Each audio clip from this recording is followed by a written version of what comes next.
অন্যের কষ্ট দেখে হেসে উড়িয়ে দেব, আমি অমন মানুষ না। হ্যাঁ, আমি ইন্ডিয়ান আর্মির ফ্যান, বিটিএস আর্মি না। তোমরা হিন্দু মুসলিমের লড়াই করছো, ওদিকে বর্ডারে যারা শহীদ হচ্ছে তাদের কোনো খবর রেখেছো?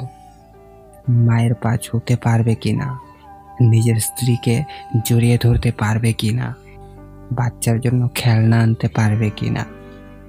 যখন একজন জওয়ান ঘর থেকে বের হয় তখন তো তার এটাও জানা থাকে না যে সে আবারও ফিরে আসতে পারবে কিনা। আমরা স্বাধীনতা দিবসের স্ট্যাটাস তো লাগাই, কিন্তু এই গ্ল্যামারের দুনিয়াতে আমাদের রিয়েল হিরোদেরকেই ভুলে যাই। কয়েক মাস অপেক্ষা করতে হয় না, প্রত্যেক দিন খবর পাওয়া যায়। সাজানো সংসার ভেঙে চুরমার হয়ে যায় যখন কোনো মায়ের সন্তান শহীদ হয়ে যায়। তুমি অভিনেতাদের নিজের ইন্সপিরেশন বলছো? আরে তাদের সামনে কি তোমরা? একটা রাতও কি শান্তিতে ঘুমাতে পারতে যদি বর্ডারে ইন্ডিয়ান আর্মি না থাকতো?